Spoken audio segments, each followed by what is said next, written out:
Mark, can you talk us through your relationship with Star GB?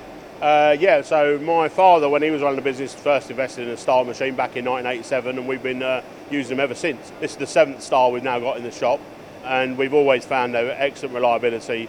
The longest machine we had from was 25 years, and it still turned out a good part. Great service. So why did you select the SR20J? Because I note that you've got an SR38 with a B-axis, you've got machines that can, really machine some quite complex components. This machine is here to serve a different purpose for you though.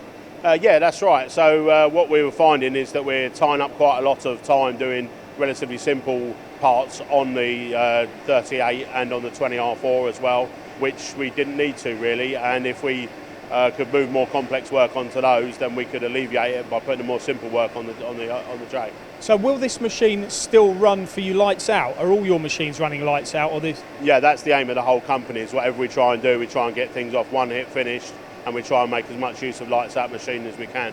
And this particular machine has hit the deck here in quite a turbulent time here in the UK. Were you not concerned at all about investing, or are these machines that good on what they can return that those fears are addressed as a result of that? Whenever I've bought a Star, it's got very full very quickly, put it that way. So yes, it is a concern at the moment with the way the market is, but they do enable us to go out and get new work, and there's a new job lined up for this machine before it even hit the deck. So, and you've got HFT on this, and this is the first time you've started to use this software. Can you see this being an advantage to you, certainly if you're running lights out? Yeah, so we got the HFT on this machine to try it out. We haven't got it, as you say, on the other machines, but we didn't go for a high pressure coolant package on this machine.